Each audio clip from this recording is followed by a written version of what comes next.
Okay, so this is lecture number 22 of EE 503, and we are continuing with random process discussions, and our focuses autocorrelation function and power spectral density. So let's remind ourselves what we have studied last time.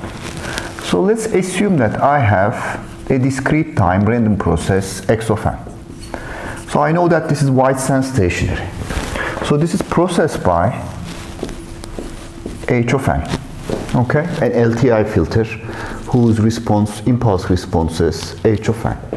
So output is also a random process. And how can I define the output?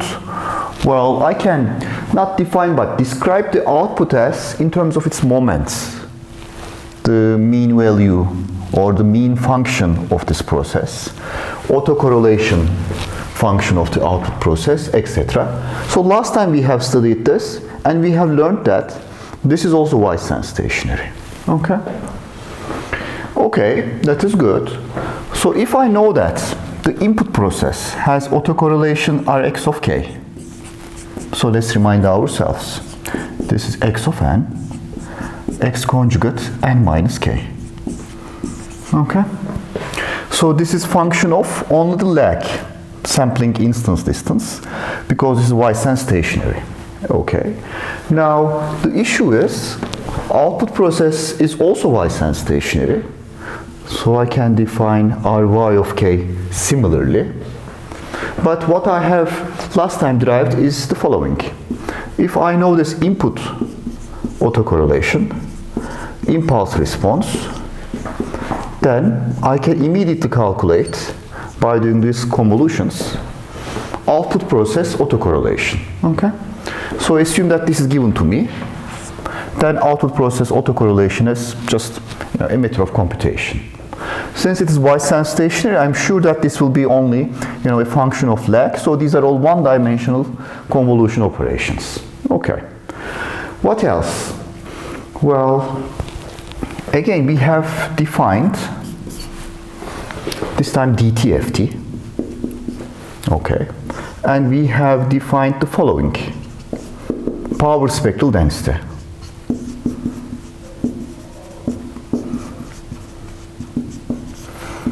And today we will continue with the definition of the power spectral density. We will see some more results on power spectral density.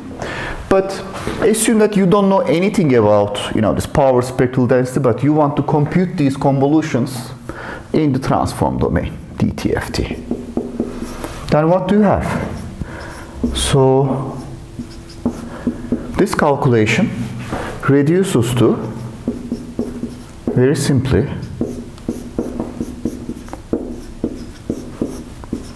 multiplication of power spectral density of the input, x, okay, and the magnitude response square, okay, of this filter, which is very important for our purposes as a DSP engineer or a signal processing professional.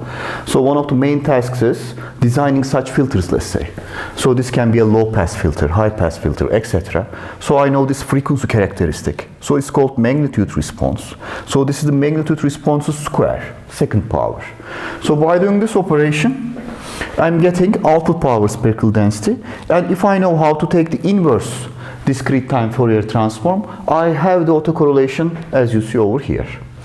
So right now you may consider that this power spectral density is like a mathematical tool to get this autocorrelation. Well, we have studied the meaning of the autocorrelation extensively. What do I mean by meaning of the autocorrelation? We have studied the correlation coefficient first. After correlation coefficient, we have discussed the concept of linear dependence between two random variables, okay, fully correlated, uncorrelated, etc. And we have considered the predictability of two samples and so on. So we have some intuitive understanding of this autocorrelation concept or correlation concept. So about this one, well, you may say this is a frequency interpretation of the same thing, but there is something more. Okay. So again, last time we have seen the following. There are some properties of this. Power spectral density. So first of all, this is a Fourier transform result. So this is real valued, okay, and non-negative, let's say, it can be 0. Okay. And what else? We have also seen the following. Well, the reason we have this is very simply Rx of k is Rx of minus k conjugate. Okay. Autocorrelation has that kind of symmetry properties. Okay. Last time again we have discussed this. So what else? Well, Rx of 0 is 1 over 2 pi, let me move this, 0 to 2 pi. Okay. Well, you may say this is the area under power spectral density and it is equal to Rx of 0. Actually, this is not surprising because they have DT/FT relationship. Area in one domain corresponds to the sample value in, this domain. K is equal to 0. Sample value at k is equal to 0. Okay. So this is inverse DT/FT evaluated at k is equal to 0, as you see. So the critical thing is, for our purposes, the word density, okay, and power spectral density. I think spectral is clear because we are working in the spectrum, DT/FT. But why do we call this a density? Well, we see that it acts like almost like a PDF, probability density function. So what do I mean by that? It behaves in the same way. It's positive, real valued, or non-negative and real valued, and area under this function, there is 1 over 2 pi scaling factor, but that's just a detail, gives you the power.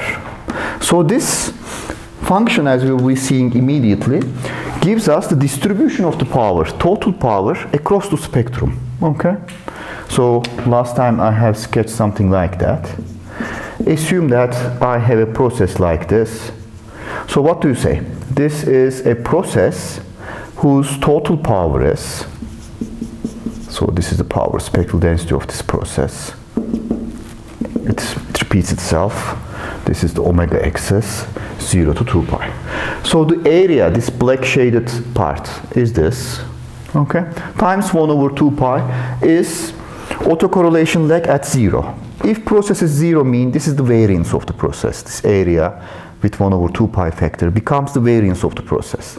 So can you say that this process is a, it contains like a low pass kind of process because it's like concentrated around DC and so on. Okay? So later on we will make such interpretations by looking at the power spectral density. So my comment is, for now, this is just not a tool for calculation of the autocorrelation, but it's also very important on its own. Okay. Now I will be today starting with the proof of this positivity or non-negativity. Okay. But before that, let's get some more exercise. Example. So x of n, this is one of our earlier examples actually. A e to the j omega naught n plus theta. This is j. Let me say phi, because last time maybe we have used phi. So a is a random variable, phi is a random variable, so they are independent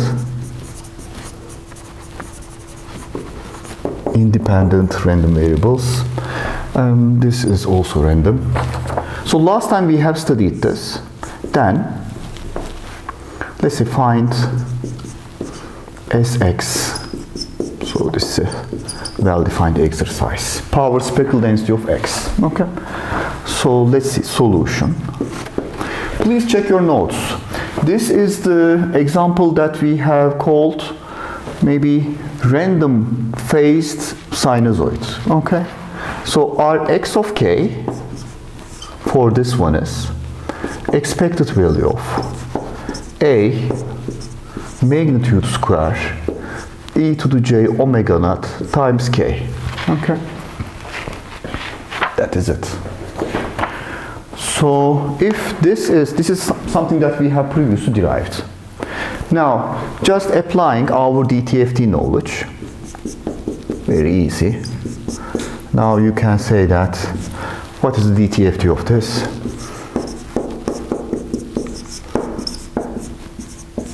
It is this times delta omega minus omega naught. Okay? Let me erase this part. So is this meaningful? So let's try to understand this. So we are trying to get some intuition. So this is the end of this exercise, but is this meaningful? So let me try to sketch some realizations of this process, x of n. So because this is complex valued, let me only sketch this real part. Okay. Imaginary part is, as you can imagine. Okay. So this is something like this. Its real part is a cosine. So it has an amplitude and it has a phase related with this, Of course, I'm sampling, I'm not, drawing in sampled domain. So since the discrete time process, I see the samples of this. Okay, something like that. But let me only sketch, where's my other? Okay. Let me only sketch,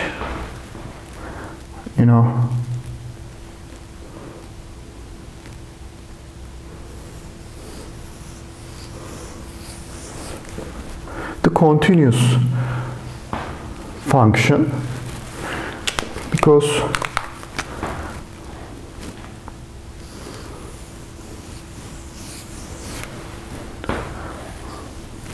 I have something like this, but this is not a good sketch. My comment is the following. So what is common in these? The amplitude is not common. But what is common is, in all of these realizations, what you can see is the following. This omega naught. Okay? So this is t, 2 pi over omega naught. Okay? So this is in seconds, 2 pi over omega naught. Whatever realization that you select, you see, a complex exponential with the same period in continuous time. This is t. Okay. So this process then has the power spectral density. If I sketch this one, has, something like this. As you see, an impulsive power spectral density. So I'm only sketching one period. This is periodic by 2 pi, okay? Because it's in discrete time. So is this making sense to you, first of all? Well, if I want to interpret this process in the spectrum, how can I interpret it? By looking at this time domain, description. So this is our goal, next goal, understanding, why is this process, somehow interpreted in the spectrum by this. Well, you can say that it first of all makes sense because every realization has the power focused at only one frequency, omega naught. So somehow power spectral density singles that out. So we get this result immediately. So this makes sense, but what is the proper definition for this one? Okay. So let's try to get that.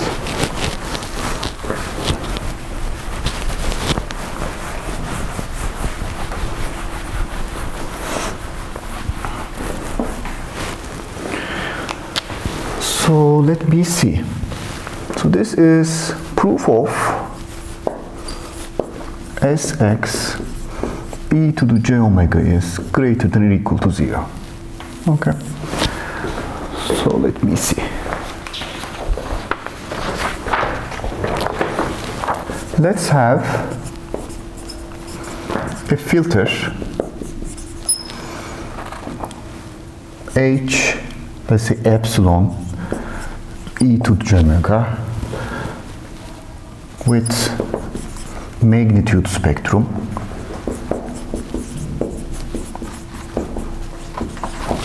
So let me sketch this magnitude spectrum of this filter.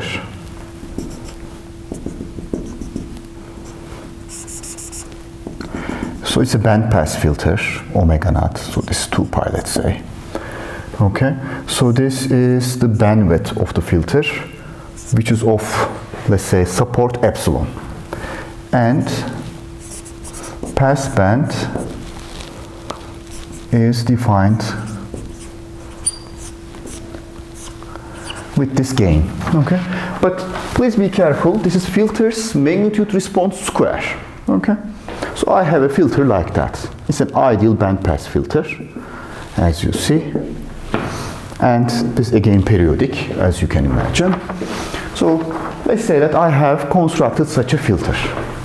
Now the question is this: if I have an x of n processed by this filter, h epsilon n, and let me call this x epsilon n output. Okay. Well, can I calculate the output autocorrelation? Of course I can. We have just, at this part, I have erased that equation, but we know the following. R x epsilon n k, let's say, is equal to input autocorrelation, Rx of k, convolution with whatever the impulse response of this filter, and its flipped version, so this k, and conjugation. Okay? Very good. Now, I can look at the power spectral density.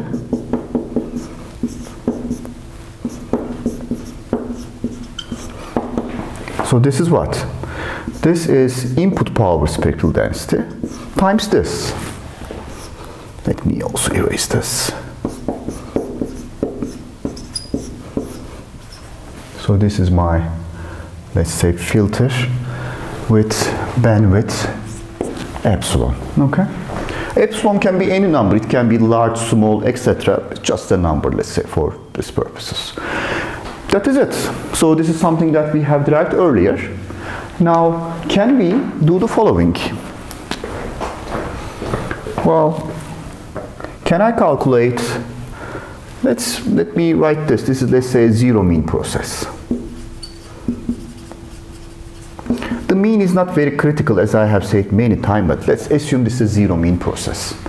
Now, then Rx of 0 is equal to variance of x of n, so Rx output process autocorrelation value at 0, which is this evaluated at 0, is equal to the variance of the output, because this is zero mean, then the output is also zero mean. Okay, and this is equal to 1 over 2 pi, 0 to 2 pi. Okay, the area under the power spectral density of the output process. So this is this. Okay. So how can I write this area? Well, first of all, after this multiplication, I have zeros in the integrand, in this integrand, everywhere except this. So let me make a note of this. Then this is 1 over 2 pi. So this is omega minus omega naught less than, let's say, epsilon over 2. So this is omega naught plus epsilon over 2. This is omega naught minus epsilon over 2. So this is the center frequency, let's say, omega naught. So it is this interval. So what do I have then? Sx e to the j omega, and this filter's response is 2 pi over epsilon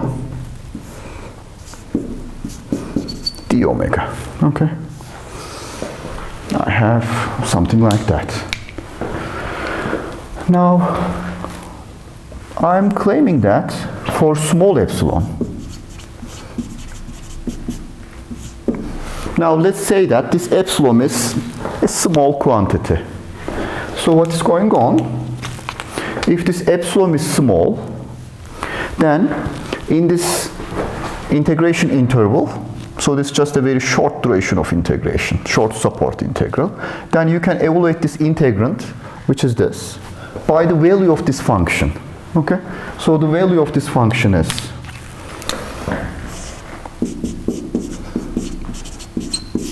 this value, the center value, divided by epsilon, but the duration of the integration is, again, lower limit, upper limit minus the lower limit is also epsilon. So epsilon is also cancelled. So I get this.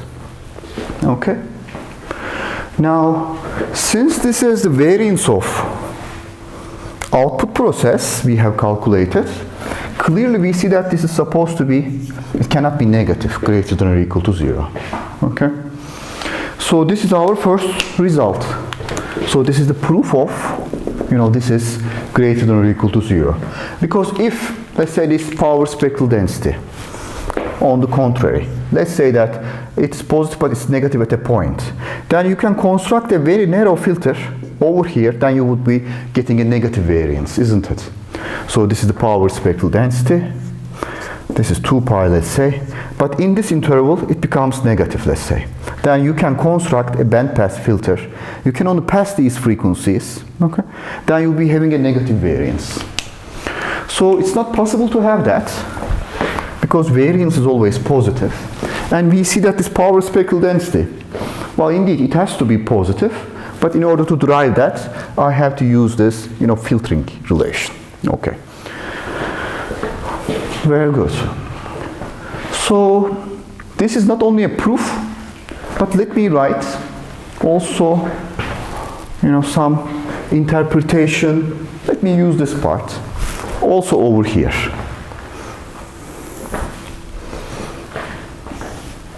This result is not a theoretical, not only a theoretical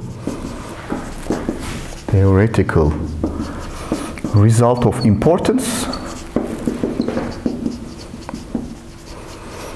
but it is also critical in the interpretation of power spectral density Sx e to the j omega. So what do I mean by this? Well, what I mean is the following. Let's say that you are provided by some random process samples, okay, discrete time process. Now you construct a filter. You say that I'll be passing such frequencies, omega naught, with, let's say, again bandwidth epsilon. Details are not very critical, but what I see is the following. Now, I can do this filtering, and at the end, I am sure that none of these, so this is magnitude spectrum of this filter, so none of these frequencies they are not capable of going through this filter, okay? It's rejected. So if I calculate, this variance of the output, okay? This is something very feasible, as you see. Now you have a random process, you just have a filter, now you get some numbers over here. So how do you calculate the variance of this? Now, in an experimental case, you would be calculating the variance with something like this. Let's say 1 over n, y of n, let's say magnitude square. We will be discussing this in more detail, variance estimation and so on. Okay? So let's say that there are some issues, but you can calculate if this is zero mean process, then the variance will be something like this. Okay? If it is not zero mean, you will be subtracting the mean and doing the similar calculation. So as you see, this is something extremely practical. Input samples are flowing in. Maybe there is an antenna that you have. Okay? This antenna is maybe listening to the spectrum. Okay? Maybe there is some fighter jet. That fighter jet is using its radar. So this is your home radar, and you are listening to the spectrum. And in the spectrum band, let me see. Of course, you see lots of things, noise, some other intercepted signals, and so on. So maybe you are operating at the bandwidth of 10 gigahertz, and there is a small bandwidth. Maybe let's say this is 10 megahertz. Okay? So this is your output. Output is y of n. Okay? So this is like a passband signal. But what you are interested right now is what is going on in the spectrum. Okay? In this band. In this band, let's say. So as you see, this gives us, the exact power spectral density definition that we have seen, Sx e to the j omega or Sy e to the j omega, gives us very finely filtered processes variance. Okay? So no surprises that then it is positive, and no surprises that if I get the power at this frequency, and if I sum up all of these power at different frequencies, I get the total power. Okay? So this is the reason that this is called, power spectral density. Okay. One more time then.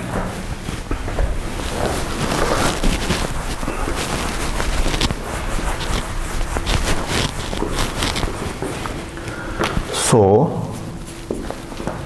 Sx j omega gives us, let's say, finely filtered Xn process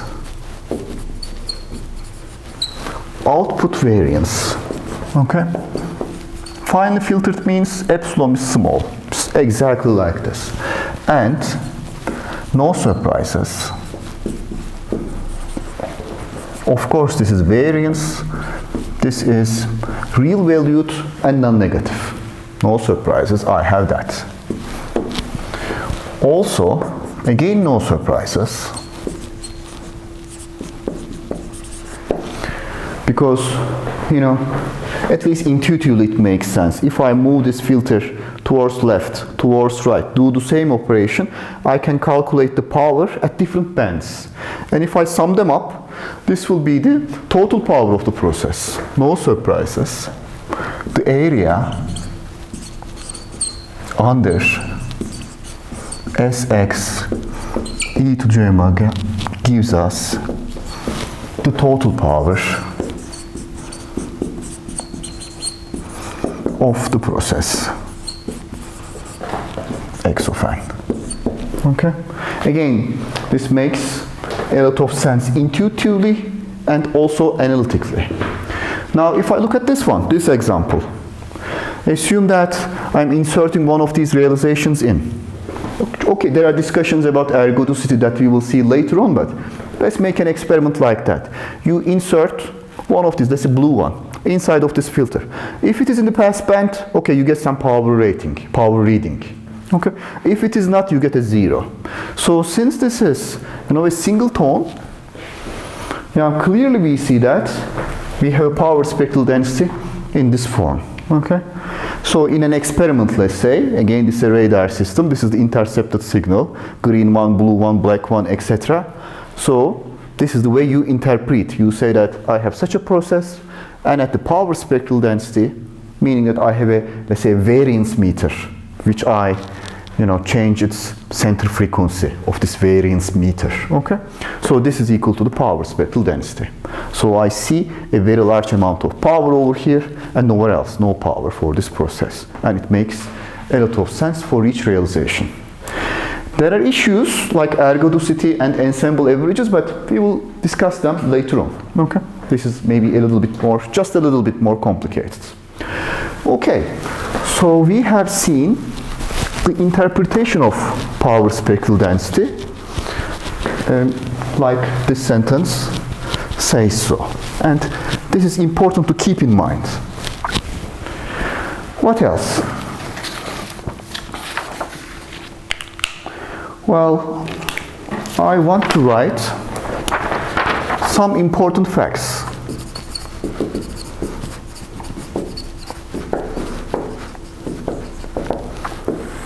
Okay.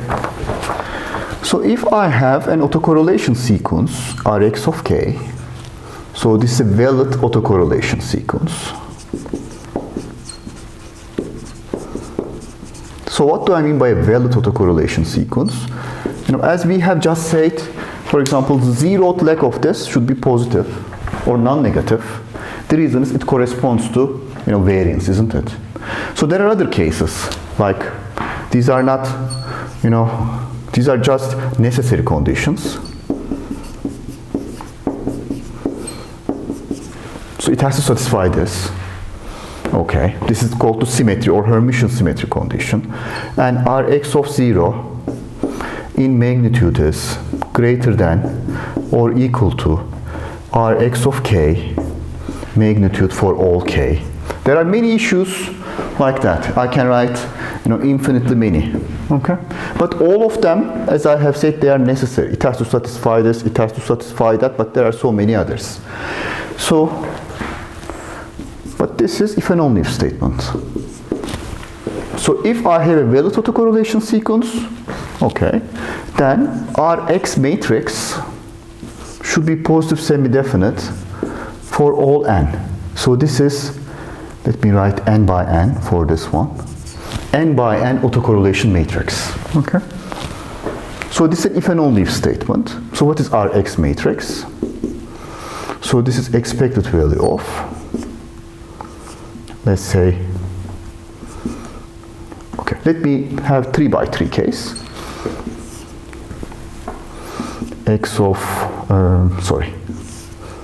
x of n, x of n minus 1, x of n minus 2. So this is our x vector. And last 3 samples are calculated. N minus 2. So this is the conjugates. Okay. So if I calculate this, so what do I have? I have Rx 0 over here, this one and this one. I have Rx1. I have Rx2. This one and this one. I have Rx minus 1.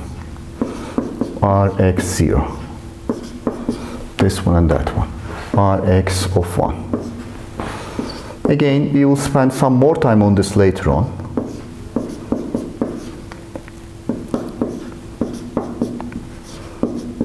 So this is our 3 by 3 autocorrelation matrix. So of course this Rx is the autocorrelation sequence value. Okay. So what does it say? Now this is autocorrelation matrix in the 3 by 3 case. It should be positive semi-definite.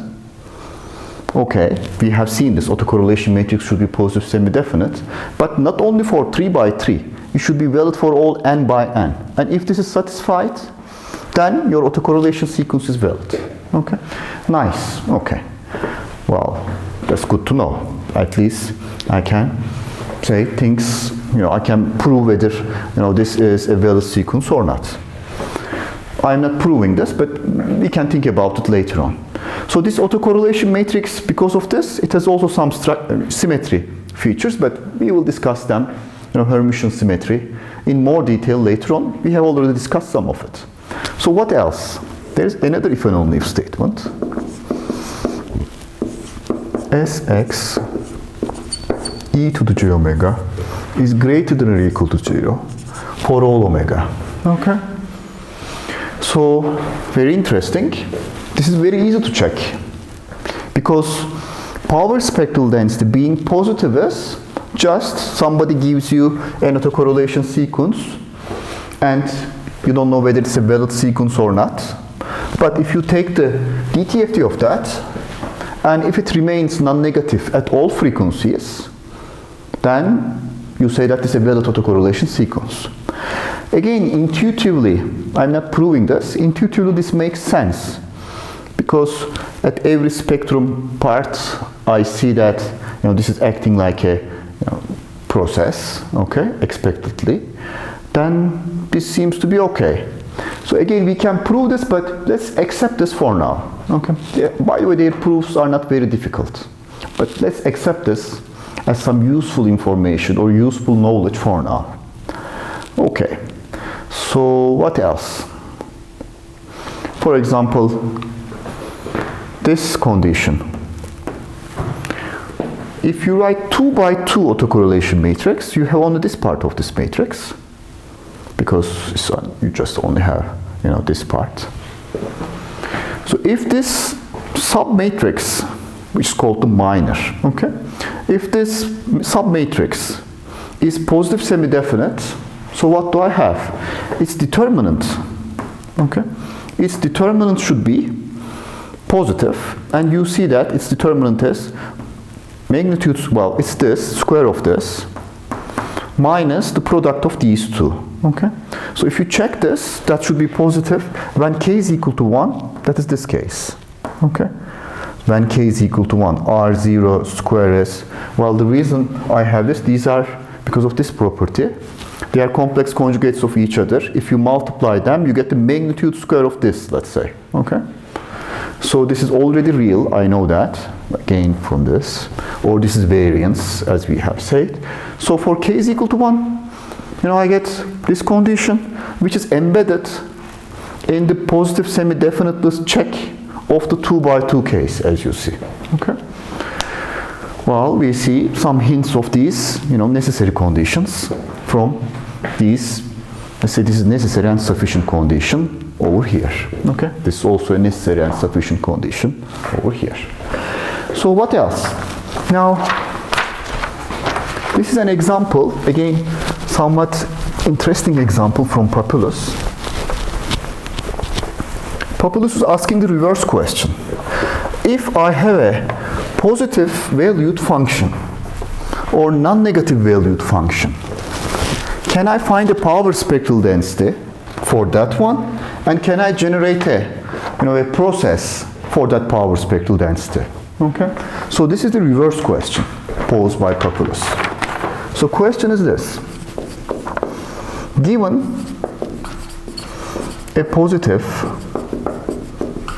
let me see, given a positive valued function, can I always construct a random process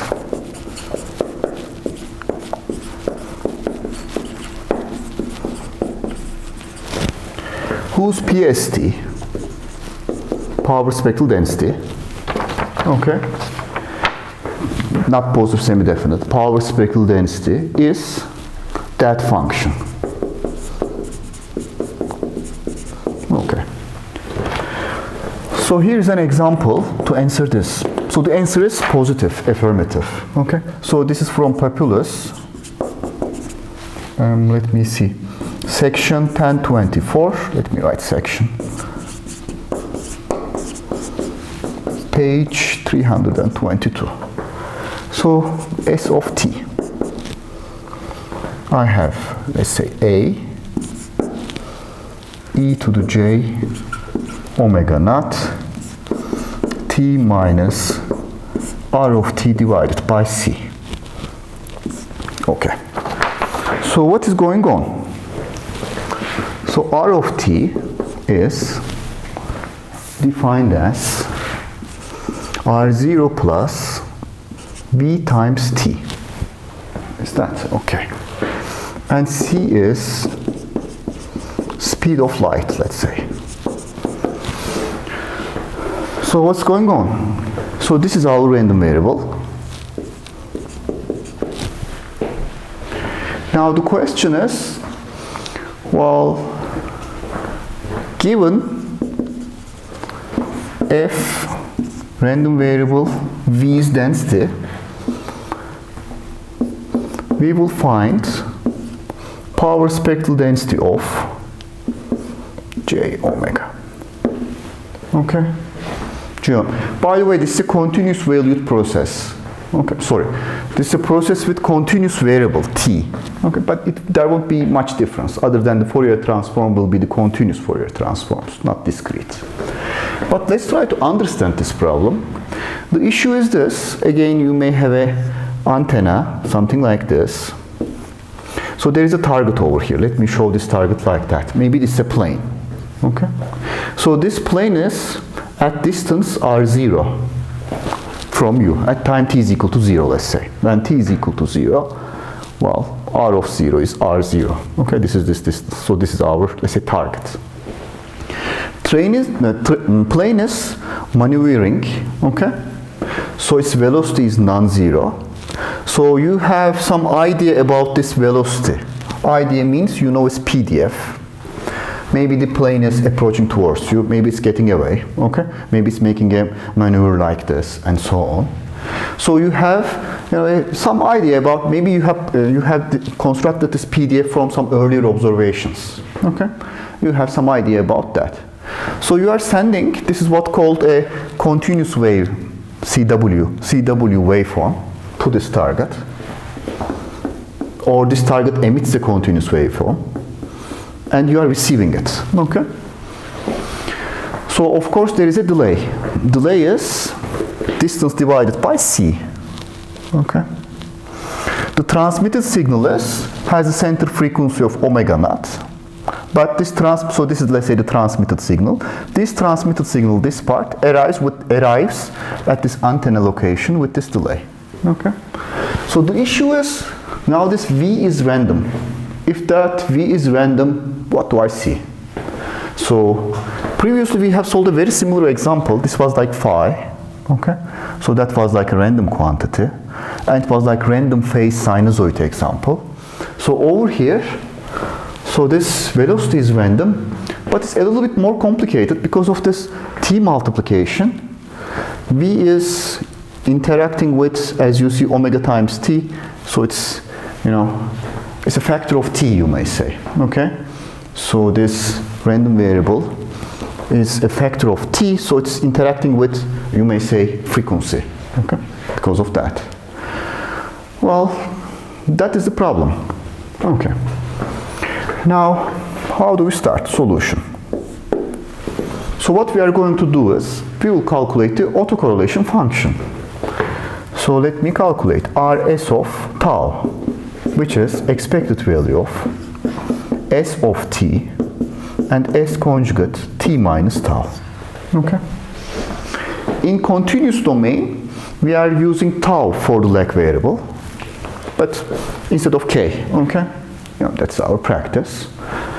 So if I do this thing, first of all, I have, let's say, a square, or let's say a is, okay, magnitude square because of this conjugate. Then what do I have? This is expected value of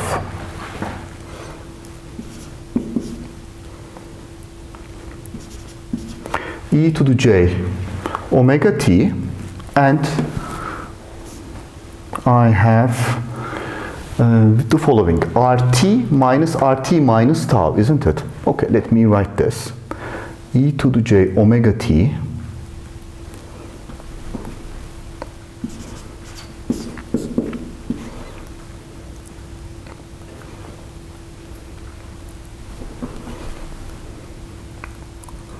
there is a minus over here.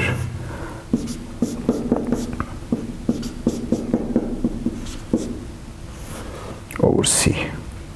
Am I right? So what's going on? So this is, okay, S of t is this, times S of t minus tau conjugate. So instead of t, I'm putting t minus tau. If I put that t minus tau, I get, let me do this because I made a mistake. So let me make it clear. So this is omega t minus RT divided by C times e to the minus j omega t minus tau minus R t minus tau over C. Okay. So I have written all of the terms right now. This is t minus tau, t minus tau. Instead of t, I'm putting t minus tau. Now there is some cancellation going on. Omega times t is cancelling. So at the end, I get over here. I was trying to write this in a single step, but e to the j omega naught tau plus tau, okay, times e to the j omega naught over c, okay, and I have, let's say, a minus sign over here, RT minus tau. So this is omega naught over c times minus RT, omega naught over c times minus RT.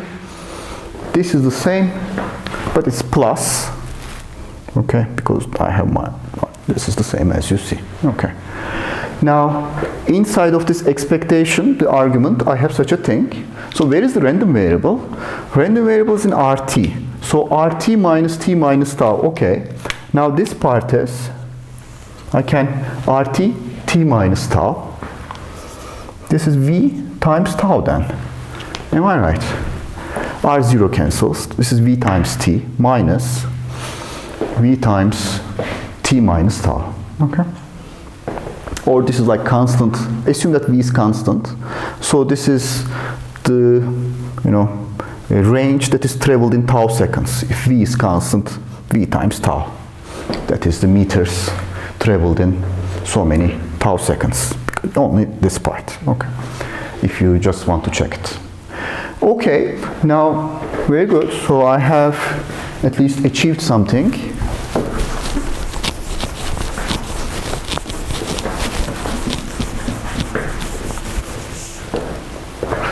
Let me see. Now this is r s of tau then. This is a square. This is not random. I can take it out. E to the j omega naught tau.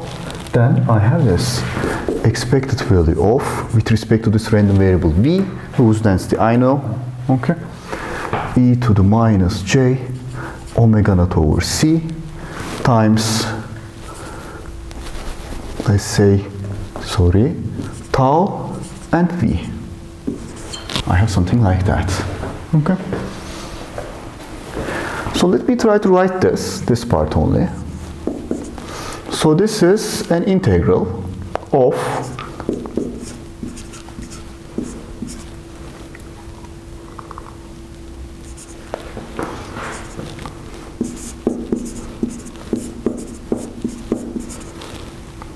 so this is, let's say, minus infinity to infinity. It's a density. So I'm trying to write this expectation. This is my random variable, and all others are constant. Speed of light, etc. Okay.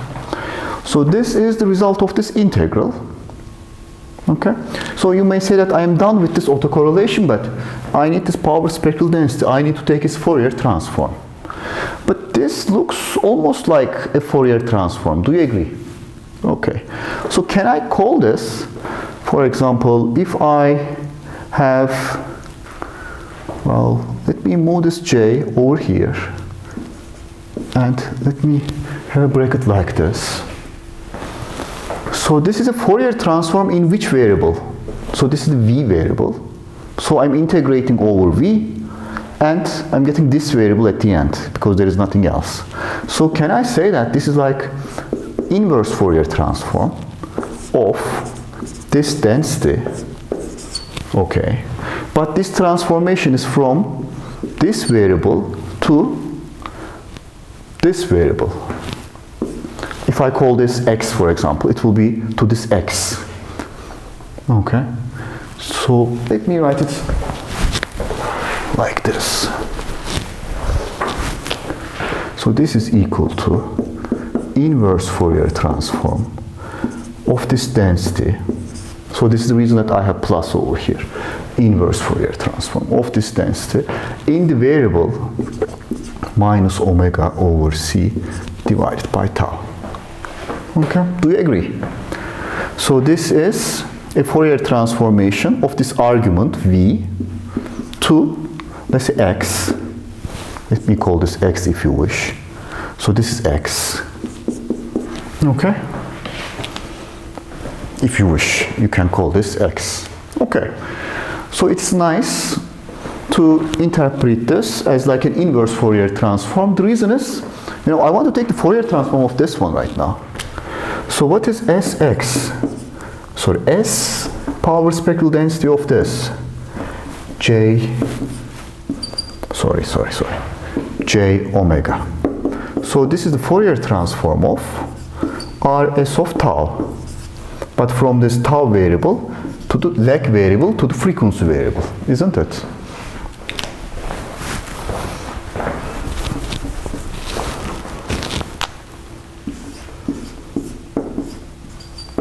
From this tau variable, tau is the lag variable, okay? I have something like that. So maybe these Fourier transforms cancel. Okay, let's give it a try. So this is a square, it goes out of all of these operations. So I need to take the Fourier transform of this e to the j omega tau, and this is equal to inverse Fourier transform of this.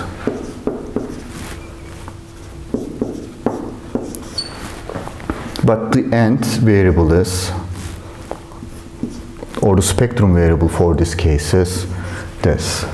So this is from tau to omega, And I think this is clear because inverse Fourier transform with this variable.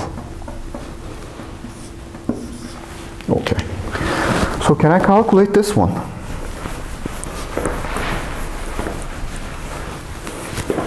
So this becomes like your very first introduction to signal processing.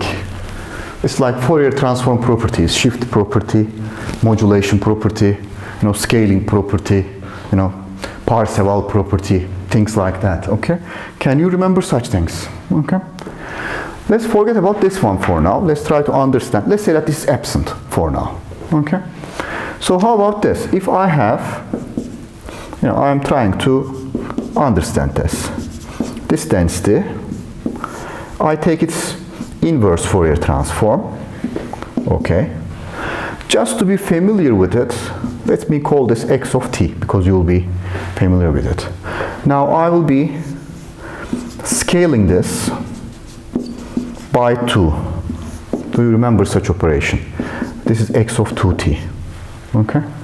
Now I'm taking its Fourier transform back.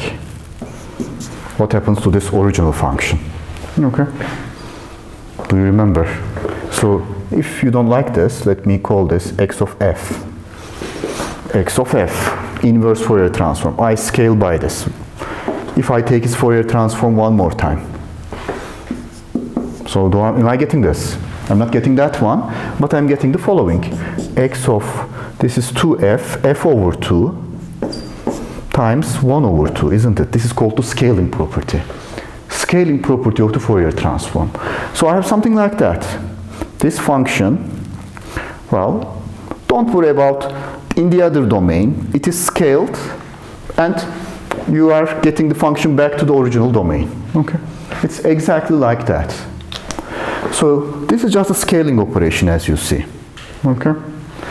So you may say that, I have a function of a single variable, maybe just tau, okay? But this tau is scaled by minus omega naught over c, okay? Instead of that, because at the end it's a function of tau, as you see. This argument is function of tau. So if this is absent, then you get the original function. So minus omega naught over c acts like scaling. Of course, if you write this equation by change of variables, you immediately get that, but I don't want to do it because I recognize this as the scaling property. Okay. So if I recognize this, then let me erase this. So what's going on? This original function in the other domain, it is scaled and frequency modulated and transformed back. So what happens to this? Input function after this operation, after these, sequence of operations. So let me think. So let me say that if this term is absent, a term, let's say a, if a is absent, then ss e to the j omega will be, so what will it be? This is not there. It's just a scaled version of this, okay? So it will be this constant, okay? You take the Fourier transform of this one, you scale it, okay? So this is the scaling coefficient, minus c over omega naught, and at the end you are changing this tau variable to omega, and there is this c over omega naught factor also over here. Let me write it over here. Okay, this is the scaling property. If you want, just call this 2 if you wish. 2 tau. Okay, so this is like 1 over 2. This is also like 1 over 2. Okay, if you wish, you can interpret it like that. If this term is absent. Okay, am I going right, by the way?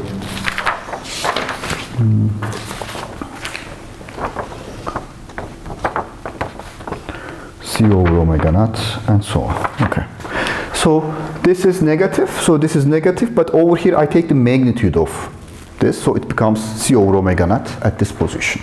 Even if this is minus 2, I have minus 2 over here and times 2 over here at this operation. If you cannot, remember the scaling property, please check. Now, when A is present,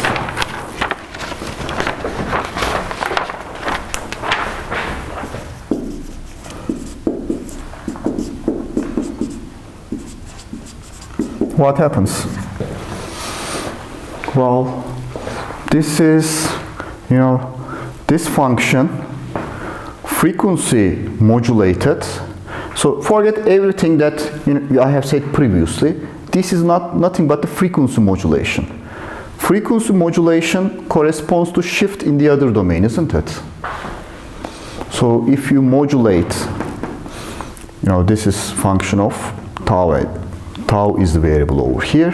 So this is frequency modulation of this function. Okay. So it corresponds to a shift. Okay. Shift in the other domain. So this is SS. Well, this is, let's say, prime. E to the j omega SS prime E to the j. But let me think about this. So this is Fourier transformation. So this is omega minus omega naught. The earlier thing, it just shifted. Okay. So this is where you need your 301 knowledge actually. This is a little bit complicated looking, but I hope you can convince yourselves. Let me change this minus to plus omega naught minus omega. Let me write over here omega naught minus omega. Okay. Omega naught minus omega, a square over c omega. I have this. Okay. So this is our end result. So what do we see?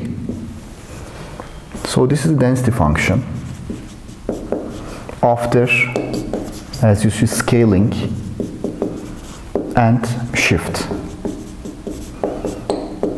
Okay. So this scaling is present, shift is present, and so on. This is a little bit complicated looking, but please pay attention, to the details, and you will easily. I could have written the integrals and do the change of variables, but I don't think it will be very insightful. Insight is interpreting these results in this way. Okay. So let me write the conclusion, and we will have a break and then continue with more discussions on this example. This is an important example. So, given a non-negative function, such as, for example, something like this, let's say, I can form a density by normalizing it to a unit area. Okay, this is what we, very simple to do. And then call that density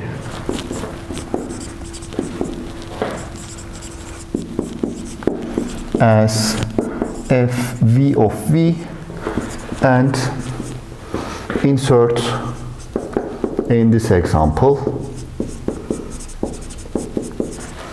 to get a power, to get a random process